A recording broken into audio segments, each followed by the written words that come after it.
Now for our story. Tonight, Ben Calvert's big house was silent. Upstairs, the nursery Ben had provided for the baby boy, the child he'd believed to be his grandson, was empty. For only today, Ben had discovered how Kitt had tricked him.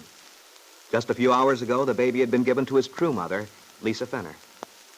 But it was more than the absence of the baby's small cries which gave the house its somber atmosphere this evening.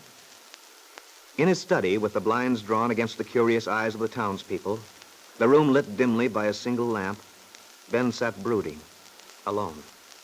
His angry eyes were fixed blankly on the empty fireplace, but his mind was turned inward, thinking of his daughter Kitt, how she had cheated him, lied to him, and made him a fool. His body stiff with the fury of these thoughts, Ben sat in the shadows. Then he roused vaguely, hearing the doorbell ring and voices in the hall. A moment later. Good evening, Ben. Oh, it's you, Farnsworth. I hope I'm not disturbing you. No, sit down. I've been calling you. Well, I imagined you'd want to see me. We're due for a post-mortem, aren't we? And by the way, this is certainly the proper place for it.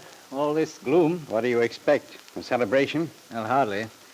Still, there's no point in your sitting here in the dark like this. A little light might help. Well, turn them on. Thanks, I will. Turn them all on if you like. There, that's a little better. How about a drink, Ben? I think you could use one. Make one for yourself, Farnsworth. I'm all right. Well, if you don't mind. This is one day in my career I shouldn't care to relive. I really think you should join me, Ben. No sense taking things so hard. You can talk like that. It's not your funeral. Oh, no? I hope you don't think I enjoyed myself this morning. Frankly, Ben, I'm mad. Good and mad. You don't say. Perhaps you've been too busy thinking about your own troubles. Think of the position I'm in. I hate to think of what a ribbing I'll take when I get back to the city. I look like the world's prize fathead. Fighting for custody. Finding out the child belongs to someone else entirely. Never mind. You don't need to remind me. How could she? Well, you seem to be thinking only of your side of it. I think it's time you remembered mine. Yours. You lost a case, that's all. But Kitt's made a fool of me. Good Lord, Farnsworth, think of it. My standing in this community. My personal dignity, everything. All gone. And by my own daughter. She certainly took you down the line, Ben. Well, don't think for a minute. I'm going to let her get away with it. I'll take care of Kitt, Farnsworth. You can bank on that. She's in for a lot of trouble, I'm afraid. Judge Willoughby said he intends to cite her for perjury, and he'll do it. Yes, she's in plenty of trouble, Ben. That's an understatement. But if you think I'm going to handle the case, you're way off. I wouldn't lift a finger to help your daughter. She's not my daughter. I beg your pardon? She's no daughter of mine. I'm through with her completely. Oh, now, wait a minute, Ben. I know she's made you look rather silly, but that'll blow over. Actually, when you come right down to it, she's hurt herself more than anybody else. She's not my daughter. I'm through, I tell you. Enough's enough. I've taken all I'm going to from Kitt. Aren't you being a trifle melodramatic? No. It's the last time. I've done my best for that girl ever since she was born. This is my thanks. Well, it's your affair, of course. Well, after all, you're a father. Worse luck. Well, now, you mustn't take that attitude. It's, well, unnatural. All right. I'm unnatural. But what kind of a daughter is she? When I think of the years I've spent, the time and money to have her pull a stunt like this, deceive me. Well, most parents usually feel a sense of responsibility for their children's mistakes. After all, a child is a product of his upbringing, Ben. At least to some extent. You're being insulting, Farnsworth. I was merely suggesting that... but tell me, I'm curious. What does Kitt have to say about this? What kind of justification does she have? There couldn't be any. What reason could a girl have for doing what Kitt's done? What possible reason? Why, she's ruined me in this town. Oh, I wouldn't say it's that bad. You're in pretty solid, I should think. A little gossip for a while. A little gossip. I can hear 'em right now going a mile a minute. It's what they've always wanted, and now they've got it. Well, I can see it's no use talking to you now. I'm leaving in the morning, but I'll stop by and give that young woman a few pointers on how to treat a reputable attorney. What's that? I said I'll be running along now. I'll talk to Kitt in the morning. She's not here. She's gone. Gone? Yes, and I'm glad. I hope I never see her again or hear of her. I'm going to forget I ever had a daughter. But where is she? Where'd she go? I don't know. You mean she just packed up, cleared out? My wife looked over her things. She didn't take anything with her. That's strange. Ben, you don't think she... Well, that is, Kitt wouldn't do anything rash, would she? I don't give a hang what becomes of her.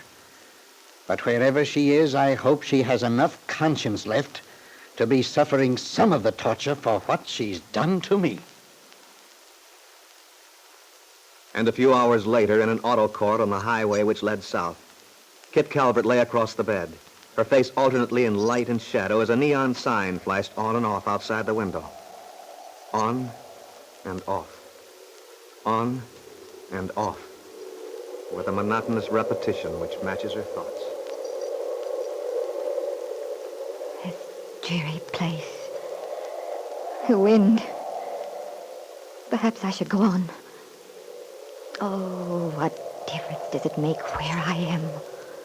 At least I'm out of that house, that town, away from Dad. Dad. I know what he's thinking tonight. But I'm safe now.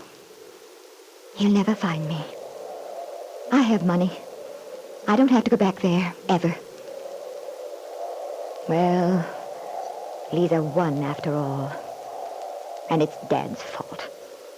Everything that ever happened to me is his fault.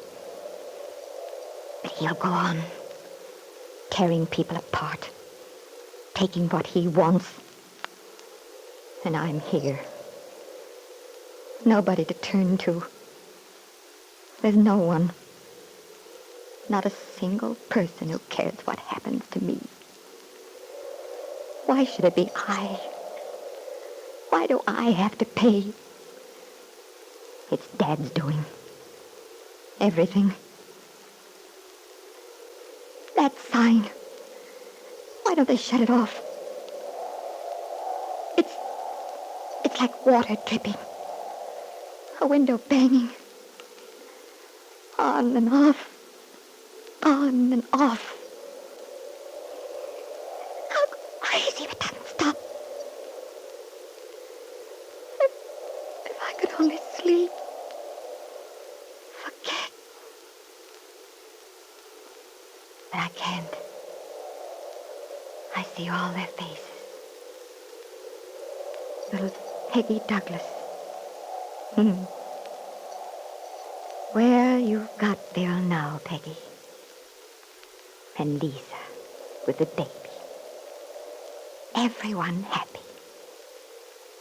Everyone but me. Nowhere to go. No one to turn to. And yet, there might be. Just one. Yes. Just one.